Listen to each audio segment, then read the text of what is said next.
Chapter 16. It feels good, man. It's like doing push-ups with my brain.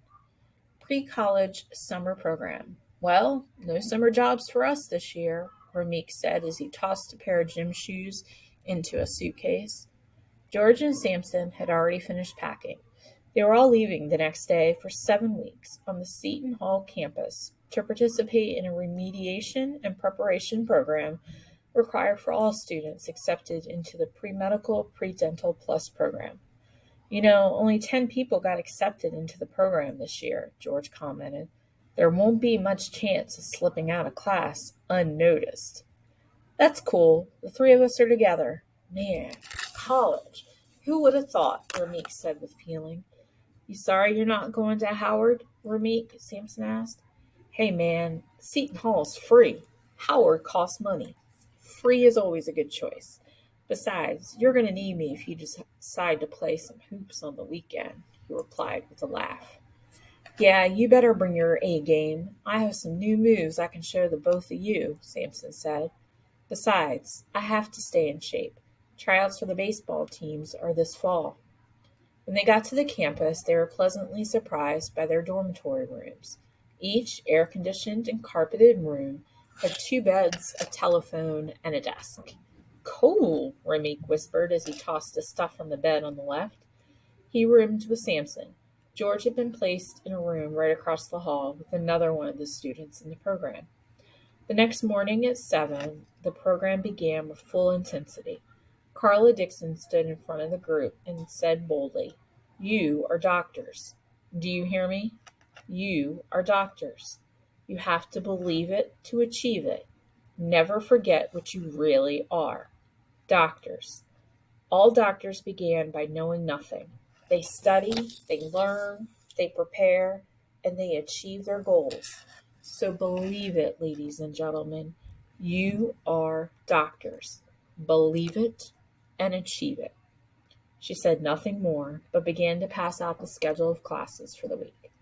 Samson, George, and Ramik looked at each other across the classroom and grinned. No one had ever given them such affirmation before.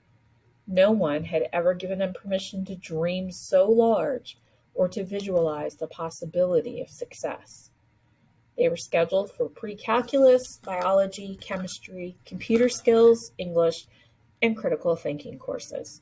The courses were intense and demanding, with no tolerance for the sloppy work and careless attitudes of high school. You can do better, Ramik, one professor told him.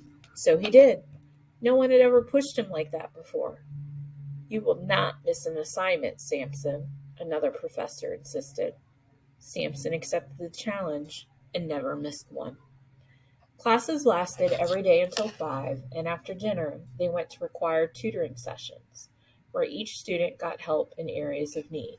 Their test scores began to rise. In the evening, the students were required to study. No television was allowed during study hours, and bedtime was mandatory at 10 p.m., which none of them liked very much. This feels like boot camp, Samson whispered to Ramik one night after lights out.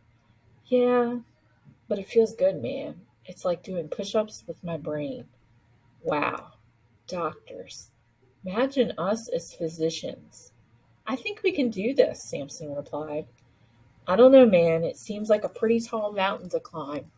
But I didn't expect to be even close to the mountain, so who knows what's going to happen, Ramik admitted. Carla's cool, though. She makes it seem like we can do this.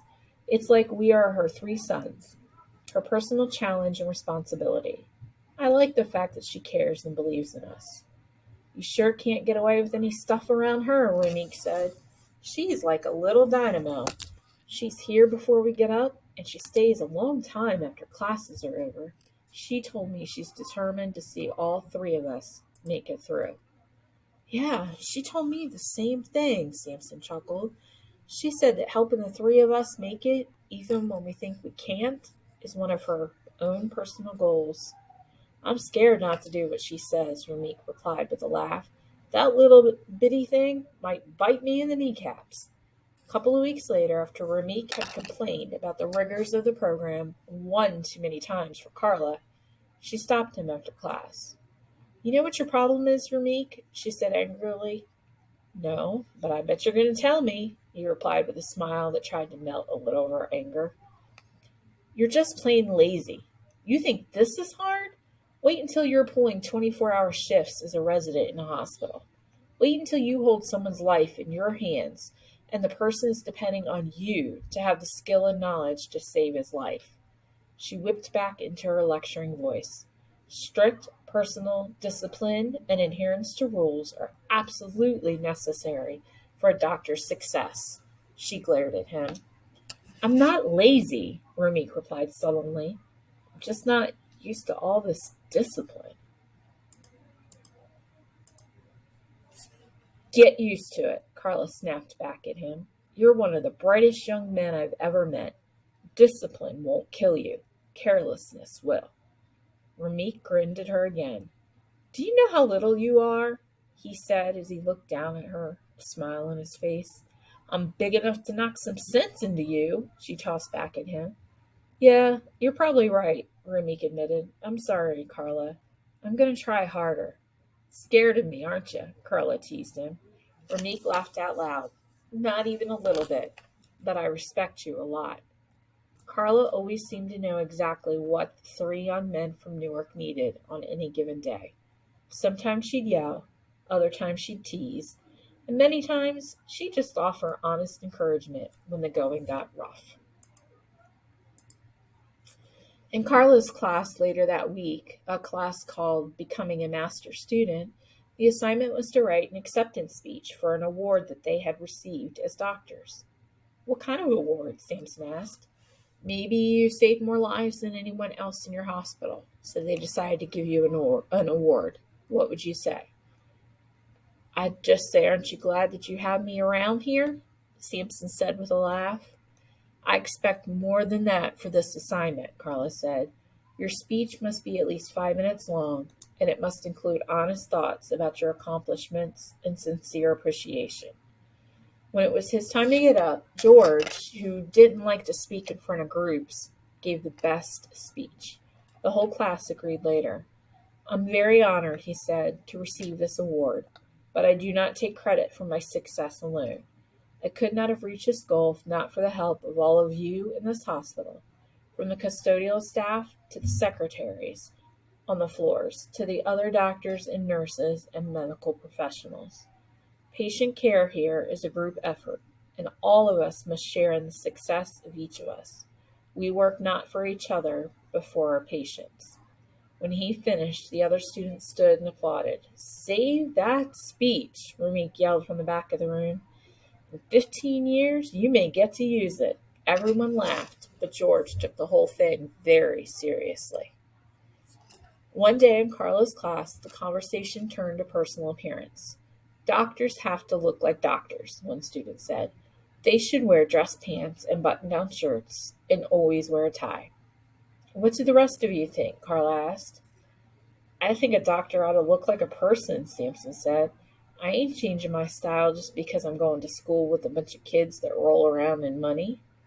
You'd wear those baggy jeans and sweats to a hospital? Another student asked. Why not? Sampson challenged. What's wrong with them? It looks ghetto, the student mumbled, afraid of Sampson's response. If I live in the hood and I work in the hood, then my patients will think I'm dressed appropriately, don't you think? Sampson replied, a dangerous tone of anger in his voice. After all, it is part of my culture and who I am. I think patients will respect us if we don't try to pretend to be something we never were. As long as we give good patient care, what difference does it make what we wear while we're doing it? Ramik added. I think a patient might be glad to see we understand where he's coming from and might be more likely to trust us than someone who comes in with designer pants and shoes, George said. If I'm talking to a kid in my dental chair and he's scared, he'll relax if I talk about rap music or the latest shoes or some issue from the streets. We've been there, so we know. It's all in how you handle it. The rest of the class finally agreed, and the discussion helped to guide Ramik, George, and Sampson as they tried to make their place in the world of college and privilege. They decided early to be true to themselves first so that they would be true to their patients later. The 7 weeks sped by quickly, and soon it was time for another graduation, this time to celebrate their entrance into college as preparation for medical school. George, Samson, and Ramik now felt a lot more confident about facing the rigors of college work and thankful that their parents and teachers could once again applaud for them as they reached another milestone. The keynote speaker that night was Dr. Francis Blackman, an African American pulmonary specialist. This pre-medical, pre-dental plus program is an absolute necessity for our society, he said. I applaud the young men and women who have completed this phase of the program, and I heartily encourage them to continue their studies as they plan to enter into medical fields. George, Sam, and Ramik sat proudly as they listened. Our nation's healthcare system is still a dual system, Dr. Blackman continued. African Americans, other minorities, and all those classified as poor in this country still receive less than adequate treatment in facilities that are far outstripped by hospitals and clinics in wealthier neighborhoods. Ramik nodded, knowing what the doctor said was true.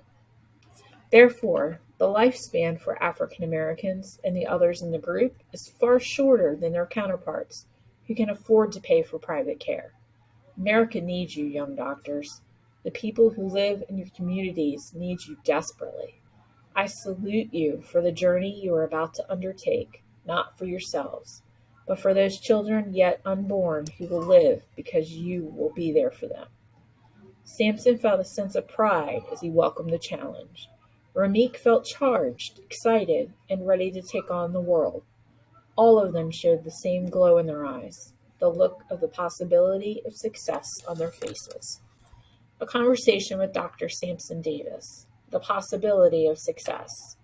Seton Hall University opened my eyes to endless possibilities. It was there I learned the power of positive peer pressure. Instead of being surrounded by negativity, the three of us were engulfed by encouragement. We were thrilled to be around so many individuals who were making positive strides in their lives.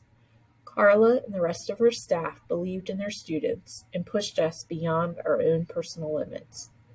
I never knew I could study so much and take on so many tasks at once. Every day was a challenge, and I refused to fall short of the expectations of those around us. When times were difficult, as they often were, Carla was there for us. She believed in our abilities long before we believed in ourselves. From the very first day, she called me Dr. Davis. Ramik, she called Dr. Hunt, and George was always Dr. Jenkins. I thought that was pretty cool, and it helped us to see ourselves as doctors, because at first I was a little uncomfortable with the title. I guess that's because I didn't initially believe. Young people need positive role models and guidance in their lives. There is no